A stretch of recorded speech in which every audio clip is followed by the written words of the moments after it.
Hi, this is Richard Parnell on how to do an Around the World Parnell, or ATW Parnell.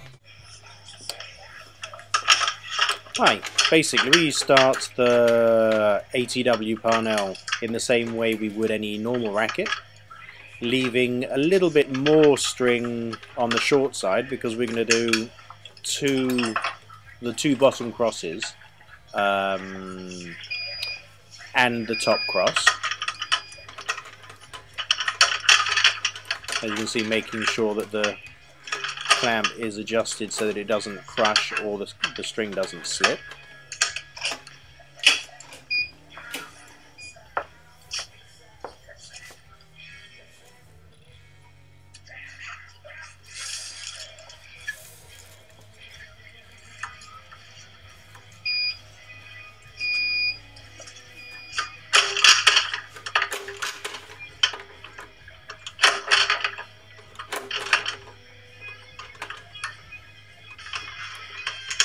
Move the clamp a little bit further up the string bed, or up the string, just so that it is straight on the string.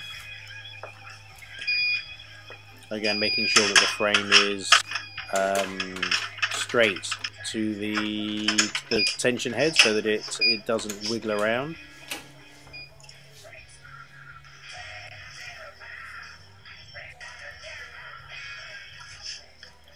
Again, just going 3 ahead, or no more than 3 ahead.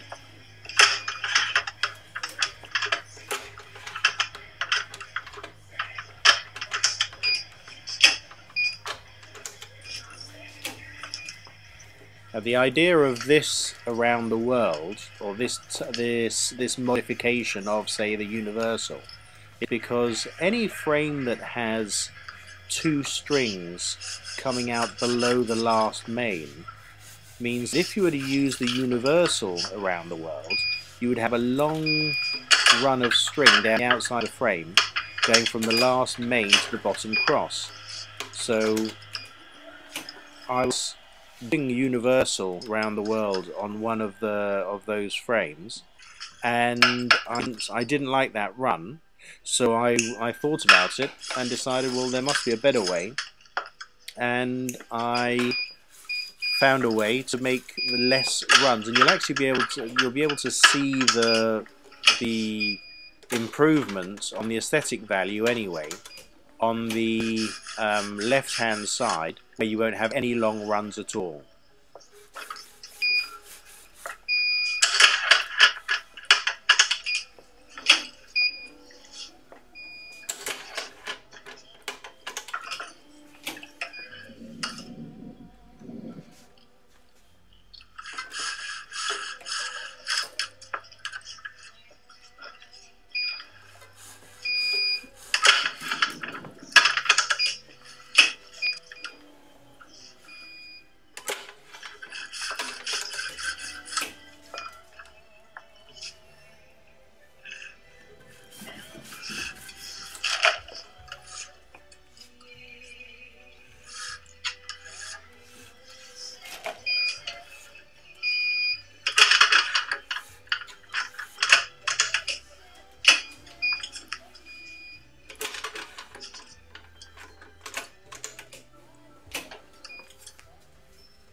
What we're going to do is put in the bottom 2 mains before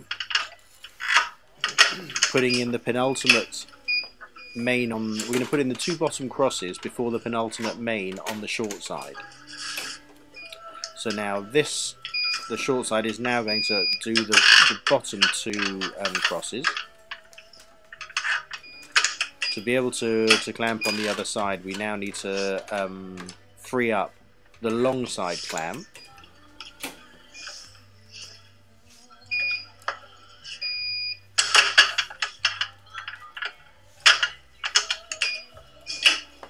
Which we can do with the usual way, with the starting clamp, using a Parnell pad, of course.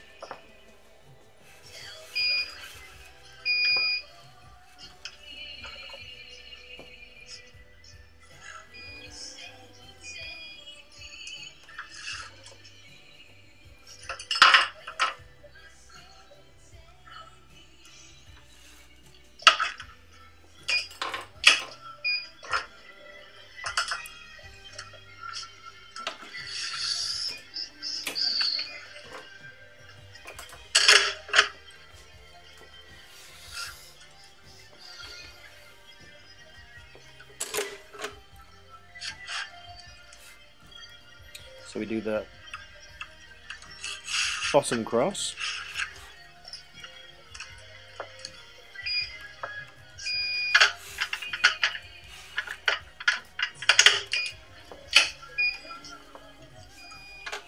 so although this is a squash racket, it could be exactly the same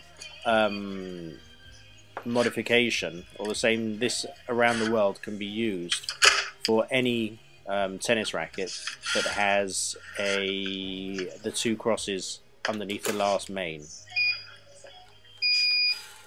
For instance, the new Pure Drive, for instance, could be done perfectly well with this, using this pattern. So now we come back up. So we're now putting in the penultimate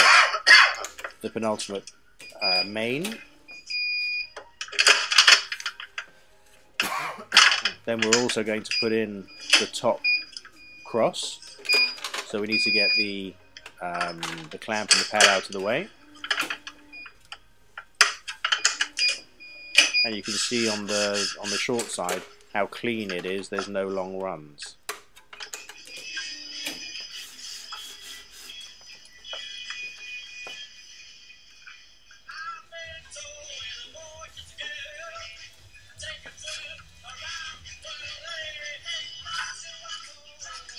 Again, here we have to make sure that the weaving is the weaving is right, the top cross and the bottom cross. So if it's an odd amount of cross strings, then the string will be the same, the top and the bottom. And if it were to be an even amount of crosses, then it would be opposite weave. I've now finished the short side, and now do the main side. The long side comes across on the third cross, and then fills in the last main missing on the short side.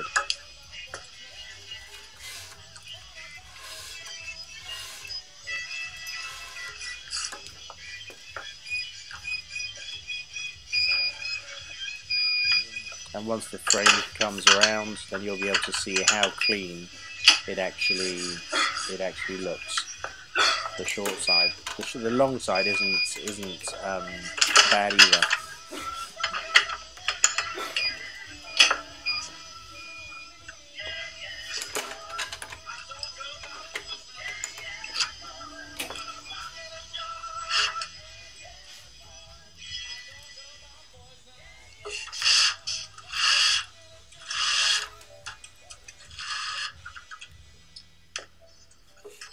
There you can see, very, very clean.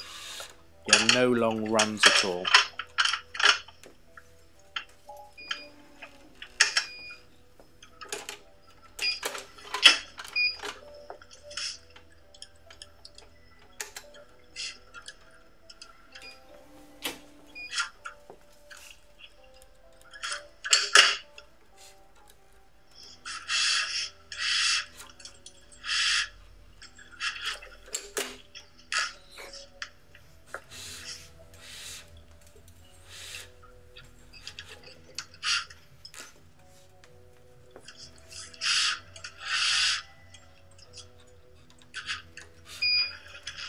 Getting the strings absolutely straight before the tension head locks on tension, to get it as tight, to get the highest DT reading as possible.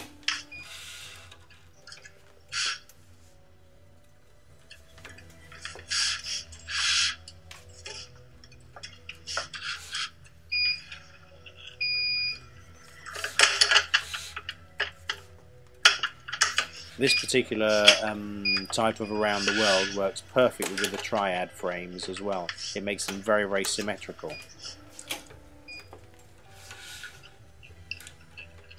We just need to actually look at a triad frame where the join is, where the elastomer is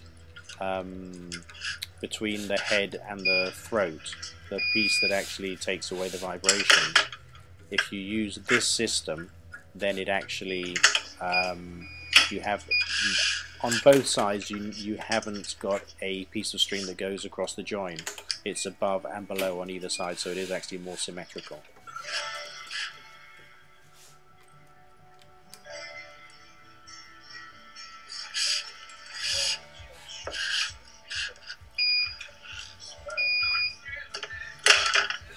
You should be able to take the racket off without having to straighten the strings.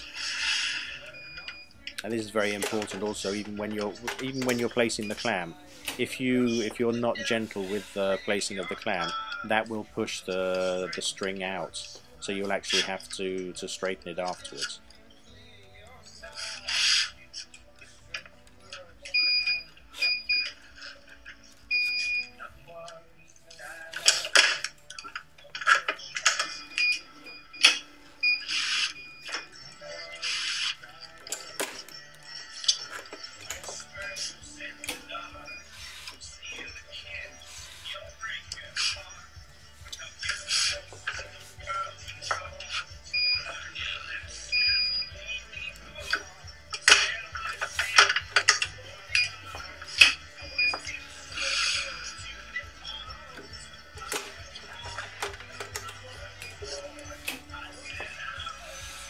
And so on until the end.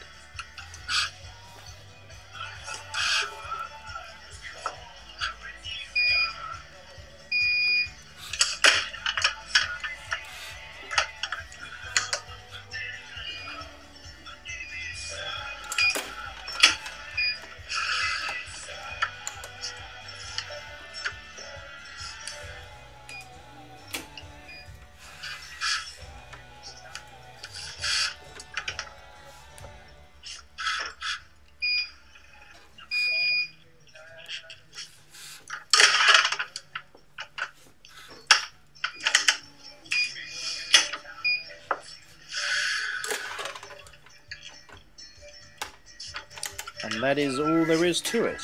It's just a slight modification, just so that you have, as you can see here on the long side, there's very few run. There's only one run on towards the throat of one run of string. That isn't that aesthetic, and that's as good as I can get it.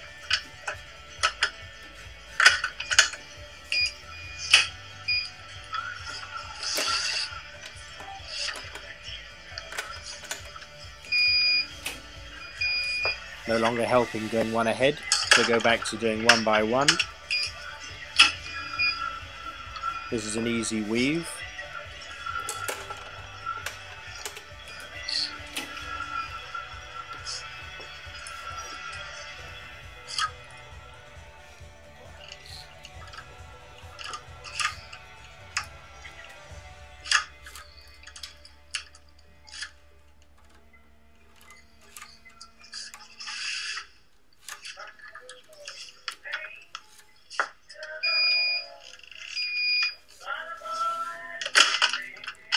Put that into place and then weave the hard weave, which we're going to actually tension twice. Tension the first time just to help it through, as it's going against the weave. Then it's very difficult to get enough tension on that string. So we'll pull it once, then retighten it with the extra kilos afterwards.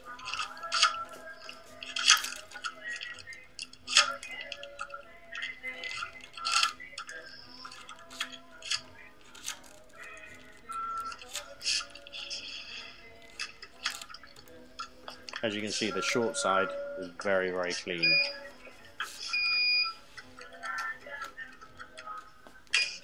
Get it off, and then retension it with the extra tension.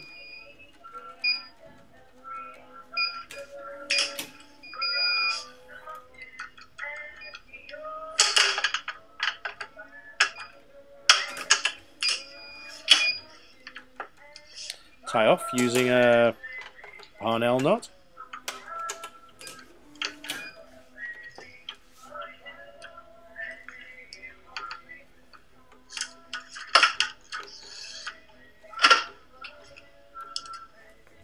Using the brake to keep the racket, the frame or the racket steady, which always helps. Most people tend not to use the brake enough. So it makes the job much, much easier. And it locks the frame in the comfortable position.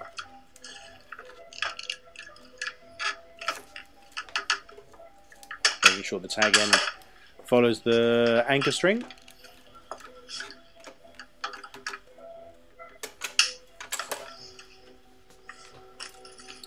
As it's not a monofilament string, it doesn't really need the end flattening out because it's not sharp.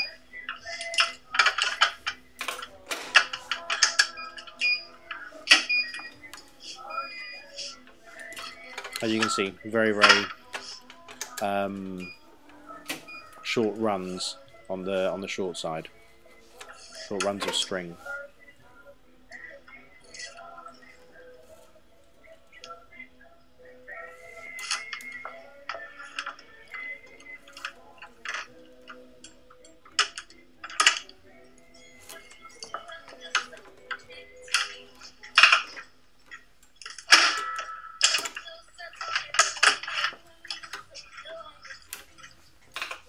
Straighten the mains, which have been pushed out slightly by the clamps.